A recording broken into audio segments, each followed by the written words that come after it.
بلکہ اللہ کی آیات سے اختلاف ہے۔ فرمایا یا ایھا النبی بلغ ما انزل الیک من ربک وَإِن لَّمْ تَفْعَلْ فَمَا بَلَّغْتَ رِسَالَتَهُ۔ اے میرے پیغمبر، سب کچھ تم نے پہنچایا لیکن اللہ کا قرآن نہیں پہنچایا، سب کچھ لوگوں کو بتلایا لیکن اللہ کا قرآن نہیں بتلایا۔ فما بلغت رسالتہ، تو آپ نے رسالت کا حق ادا نہیں کیا۔ رسالت کا کیا حق ہے؟ کہ اللہ کی آیات پہنچانا، سب کچھ پہنچایا، قرآن نہیں پہنچایا۔ گویا رسالت کا آپ نے حق نہیں ادا کیا۔ اور حضرت ابراہیم خلیل اللہ علیہ السلام جب رب سے دعا کر رہے تھے کہ ربنا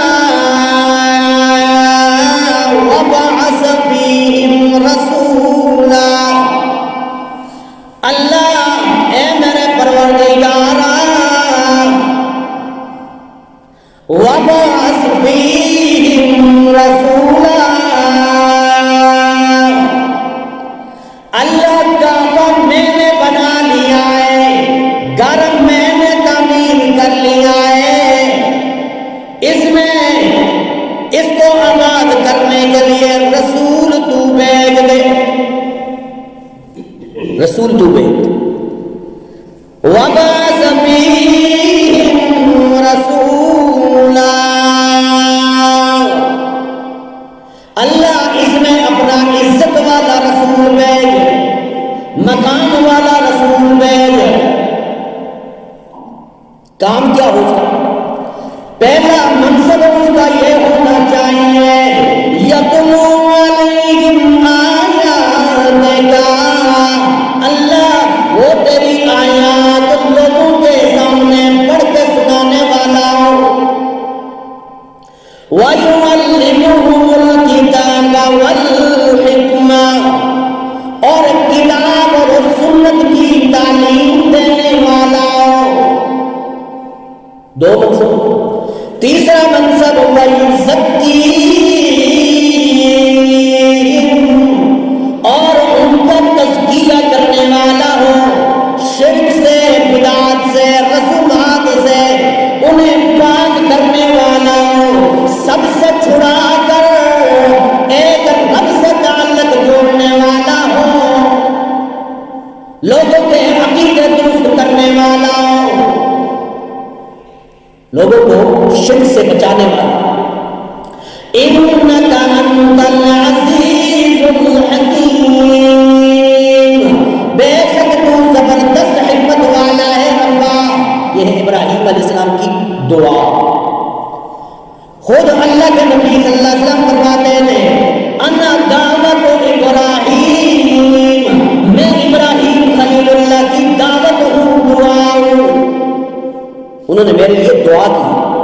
وَبَشَارَةُ عِیسیٰ، اور عیسیٰ علیہ السلام کی بشارت، جنہوں نے اپنی امت والوں کو کہا تھا کہ یأتی من بعد اسمہ احمد، میرے بعد ایک نبی آئے گا جس کا نام احمد ہوگا۔ یہ انجیل کے اندر یہ بات موجود ہے۔ اب یہ دعا کی حضرت ابراہیم علیہ السلام نے کہ اللہ عزت والا رسول بھیج جس کا منصب یہ ہو کہ تیری قرآن کی تلاوت کر کے لوگوں کے سامنے سنانے والا ہو، کتاب اور سنت کی تعلیم دینے والا ہو، لوگوں کا تذکیہ کرنے والا ہو، شرک اور بدعت سے روکنے والا ہو، تو اللہ کریم نے دعا کو قبول کیا، فرمایا لقد من اللہ علی المؤمنین، تحقیق احسان کیا ہے ہم نے اپنے مومن مسلمان بندوں پہ احسان کیا ہے۔ احسان کیا کہ کیا احسان کیا ہے؟ فرمایا اذ بعث فیہم رسولا، کہ ان میں اللہ نے عزت والا، شان والا، مقام والا، مرتبے والا رسول ہم نے بھیجا، من انفسہم، جو انہی میں سے تھا، کیونکہ کس قوم کی طرف آئے؟ عرب کے لوگ تھے، فرمایا انسانوں کی طرف بھیجا تو رسول بھی انسان بنا کر بھیجا گیا، اور منصب کیا ہے؟ اس کا کام کیا ہوگا؟ فرمایا یتلو علیہم آیاتہ، کہ وہ اللہ کی آیات پڑھ کے سنانے والا ہو۔ یہ ابراہیم علیہ السلام کی دعا، اللہ تیرا نبی ہو اور عزت والا ہو، شان والا ہو، مرتبہ ہو، اس کا مقام یہ ہے کہ تیری آیات سنانے والا، اور اللہ نے بھی کہا یتلو علیہم آیاتہ، امت پہ میں نے یہ احسان کیا ہے کہ نبی بنایا، نبی کی شان والا بنایا، اور بنایا بھی اسی امت میں سے، اسی طبقے میں سے، اور منصب بھی اس کا یہ ہے کہ میری قرآن کی تلاوت کر کے سنانے والا ہو، وَيُزَكِّيهِمْ، اور انہیں پاک کرنے والا ہو۔ ابراہیم علیہ السلام نے کہا قرآن کی تلاوت کرنے والا ہو، تعلیم دینے والا ہو کتاب و سنت کی، اور تیسرا ان کی تزکیہ کرنے والا ہو، لیکن اللہ نے فرمایا نہیں نہیں، یتلو علیہم آیاتہ وَيُزَكِّيهِمْ، کتاب اللہ کی تلاوت کرنے والا ہو، اور سب سے پہلے کتاب و سنت کی تعلیم تب ہوگی، سب سے پہلے تزکیہ ہوگا، دل صاف ہوگا، دل میں شرک و بدعت کی یہ قدورتیں، یہ سارے گناہ اور بری خصلتیں ختم ہوگی، تب قرآن و سنت کی تعلیم اللہ کا فرمائے گا۔ امت والوں کو سب سے پہلے شرک سے بچانے والا ہو، تزکیہ کرنے والا ہو، مزکی ہے۔ پھر فرمایا وَيُعَلِّمُهُمُ الْكِتَابَ وَالْحِکْمَةَ، اور پھر قرآن اور سنت کی تعلیم دینے والا ہو، وَإِنْ كَانُوا مِن قَبْلُ لَفِي ضَلَالٍ مُّبِينٍ، فرمایا اس سے پہلے لوگ پوری گمراہی میں تھے، جنہیں رب کا تعارف نہیں تھا، جس کو اپنے رسول کی تمیز نہیں تھی، احترام نہیں تھا، عزت نہیں تھی، گھر تو اللہ کا تھا لیکن 300 سال بت رکھے ہوئے تھے، غیر اللہ کو اپنے نفع نقصان کا مالک سمجھا جاتا تھا، کیونکہ قرآن و سنت کی تعلیم آئی نہیں، قرآن و سنت کی تعلیم آئی تو یہ شرک و بدعات ختم ہوئی۔ ہم اکثر عرض کرتے ہیں آج تو قرآن و سنت کی تعلیم عام ہے، کیا وجہ ہے کہ آج بھی شرک و بدعات عام ہے؟ نبی مہربان صلی اللہ علیہ وسلم بطن نخلا میں صبح کی نماز پڑھا رہے ہیں، جنات کا ٹولہ گزرا، آپس میں کہنے لگے انصتو انصتو جاؤ، جنات آپ سے گزر گئے، قرآن پڑھا جائے، اور ادب کیا کیا انہوں نے کہ کہا کہ خاموش ہو جاؤ۔ اور مفسرین نے فرمایا جنات نے قرآن کا احترام کیا، اللہ نے ایمان کی دولت سے سرفراز فرما دیا۔ اور دیکھو قرآن مجید اس سے پہلے نہیں سنا، ایک مرتبہ قرآن سنا، کہنے لگے اِنَّا سَمِعْنَا قُرْآنًا عَجَبًا يَهْدِي إِلَى الرُّشْدِ فَآمَنَّا بِهِ وَلَن نُّشْرِكَ بِرَبِّنَا أَحَدًا۔ عجیب ہم نے قرآن سنائے، عجیب کلام سنائے، بڑا عجیب کلام، فوراً دل میں اتر جانے والا۔ کہ قرآن مجید کو اخلاص کے ساتھ سنا جائے نا، پورے توجہ کے ساتھ سنا جائے تو یہ قرآن انسان کے سینوں میں اتر جاتا ہے۔ ایک دفعہ قرآن سنا، فوراً کہنے لگے یہدی الی الرشد فآمنا به ولن نشرک بربنا احدا۔ اللہ کی قسم ہے آئندہ ہم اللہ کے ساتھ کسی کو شریک نہیں ٹھہرائیں گے۔ ایک دفعہ قرآن سنا، آج کیا وجہ ہے؟ اس شرک و بدعت عام ہے کہ قرآن کو ہم نے عمیق نظر سے سنا ہی نہیں۔ قرآن پڑھا جاتا ہے، قرآن سمجھایا جاتا ہے، ہماری توجہ کسی اور طرف ہوتی ہے۔ سننے اور عمل کرنے کے لیے ہم نہیں سنتے، بلکہ برکت کے لیے قرآن مجید پڑھا جاتا ہے کہ دکان میں برکت ہو جائے، گھر میں برکت ہو جائے، معاشی تنگی ہے قرآن پڑھا جاتا ہے کہ برکت ہو جائے۔ بھائی یہ تو قرآن ٹھیک ہے، شفا ہے، لیکن قرآن آیا عمل کے لیے۔ عمل کیسے ہوگا جب قرآن کو سن کے پڑھا جائے؟ اس لیے نبی کا منصب کیا تھا کہ اللہ کے نبی لوگوں کو اللہ کا پیغام دینے کے لیے۔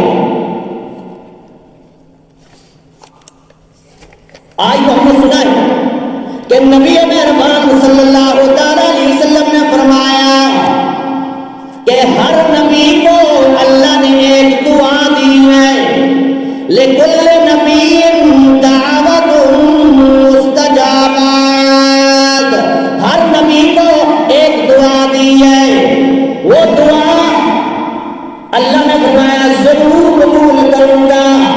سارے نبیوں نے وہ دعا دنیا میں مانگ لی تھی، وہ اختیاری دعا دنیا میں مانگ لی تھی، لیکن میں نے وہ دعا اپنی امت والوں کے لیے آخرت میں ذخیرہ کر کے رکھی ہے کہ اللہ وہ دعا قیامت والے دن میں اپنی امت کے اندر امت کے گناہ گاروں کے لیے میں مانگوں گا۔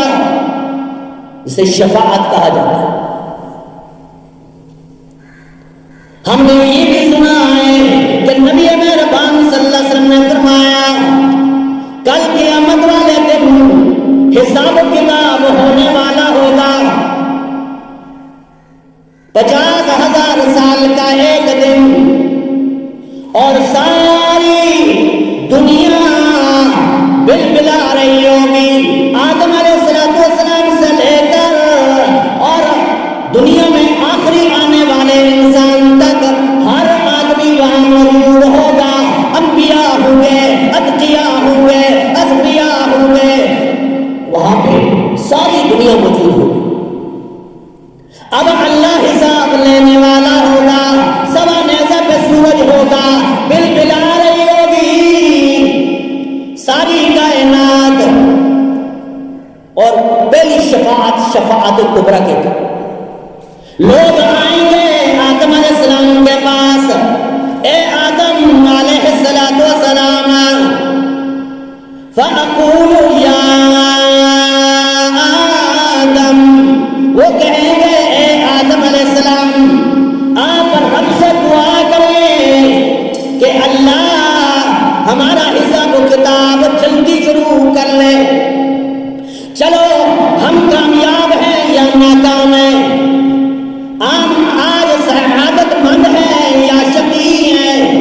یہ تو بات کی بات، لیکن ہم دعا کے لیے کہتے ہیں اللہ سے دعا کریں۔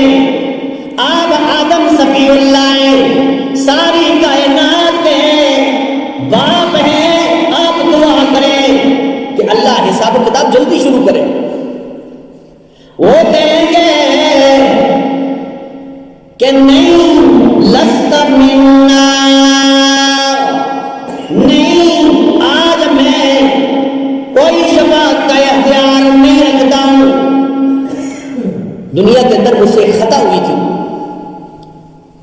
آج میں اگر آپ کے لیے دعا کروں تو اللہ کہے کہ وہ خطا کا کیا ہو۔ اس لیے آپ ابراہیم خلیل اللہ علیہ السلام کے پاس ہیں۔ ابراہیم خلیل اللہ علیہ السلام کے پاس آئیں گے اور کہیں گے اے اللہ کے رسول ابراہیم خلیل اللہ، آپ دعا کریں اللہ سے کہ اشفع لنا الہ ربک، اپنے رب سے شفاعت کریں ہمارے لیے کہ ہمارا حساب و کتاب جلدی شروع کیا جائے۔ وہ کہیں گے میں بھی اختیار نہیں رکھتا ہوں، آپ جائیں موسیٰ کلیم اللہ علیہ السلام کے پاس۔ کیوں؟ اس وجہ سے کہ وہ اللہ کے کلیم ہیں۔ لوگ موسیٰ علیہ السلام کے پاس آئیں گے، وہ کہیں گے عیسیٰ علیہ السلام کے پاس جائیں، عیسیٰ علیہ السلام بھی انکار کر لیں گے۔ سب کہیں گے آپ محمد رسول اللہ کے پاس آ چلے جائیں۔ ساری کائنات نبی مہربان صلی اللہ علیہ وسلم کے پاس آئے گی، اللہ کے نبی صلی اللہ علیہ وسلم فرمائیں گے ہاں آج شفاعت کا اختیار میرے پاس ہے، اور اللہ کے نبی صلی اللہ علیہ وسلم فرماتے ہیں فحامد احمدہ بما لا تحزنی الآن فاحمدہ بتلک الحامد واخر لہ ساجدا۔ آج میرے پاس اختیار ہے شفاعت کا اور میں سجدے میں گر پڑوں گا۔ اور اللہ کے نبی صلی اللہ علیہ وسلم فرمایا، اللہ فرمائیں گے ارفع راسک وقل یسمع لک وسل ما تعطی۔ اے میرے پیغمبر، آپ سر اٹھائیے نا، اپنا سر اٹھائیے نا، آج آپ مانگتے جائیں ہم دیتے چلے جائیں گے، آج آپ مانگے ہم دیتے چلے جائیں گے۔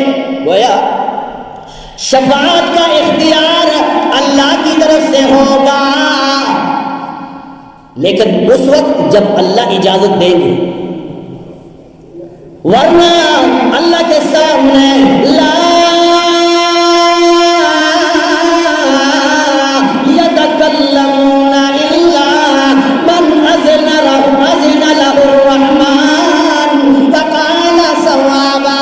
فرمایا اللہ کے سامنے کلام کرنے کی جرت کسی کے سامنے نہیں ہوگی، وہ جلال ہوگا، اللہ کی وہ جبروت ہوگا، وہ غصہ ہوگا، وہ روب ہوگا کہ سارے نبی نفسی نفسی کہہ رہے ہوں گے۔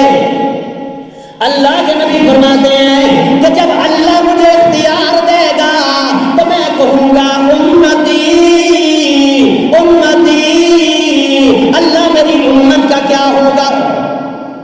اور رسول اللہ صلی اللہ علیہ وسلم فرمایا خیرت بین الشفاعت و بین ان یدخل نصف امت الجنہ۔ اللہ نے مجھے اختیار دیا ہے میرے نبی، یا تو میرے وہی بات مان لو، آدھی امت کو میں بخش دیتا ہوں، آدھی امت کو بخش دیتا ہوں، یا شفاعت کا اختیار دیتا ہوں قیامت والے دن۔ تو اللہ کے نبی صلی اللہ علیہ وسلم نے فرمایا فاخترت الشفاعہ، میں نے شفاعت کو اختیار کر لیا کہ قیامت والے دن اپنی امت والوں کے لیے شفاعت کروں گا۔ لیکن یہ شفاعت کن کے لیے ہوگی؟ تو رسول اللہ صلی اللہ علیہ وسلم نے فرمایا کہ وَهِيَ لِمَن مَّاتَ لَا يُشْرِكُ بِاللَّهِ شَيْئًا۔ اللہ نے شفاعت کا بھی ایک حد رکھی کہ میرے پیغمبر شفاعت کا اختیار کو دے رہا ہوں، لیکن مشرکوں کے لیے نہیں ہے۔ تو رب کی ذات اور صفات کے اندر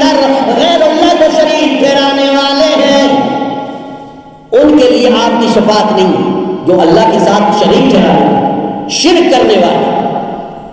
اس لیے شفاعت کے اندر بھی، سنتوں کے اندر بھی، نبی کی محبت کے اندر بھی غلو نہیں کرنا چاہیے علماء نے، کیونکہ حوض کوثر پہ رسول اللہ صلی اللہ علیہ وسلم کے سامنے امت والے آئیں گے، اللہ کے نبی صلی اللہ علیہ وسلم فرماتے ہیں میں حوض کوثر پر اپنی امت کو جام پیش کرنا چاہوں گا، تو سامنے دیوار آ جائے، آڑ آ جائے، میں پوچھوں گا اللہ میں نے تو انہیں پہچان لیا ہے، ان کے اعزاز سے، وضو کے اعزاز سے میں نے پہچان لیا ہے میری امت والے، میرے پاس آنے دیں۔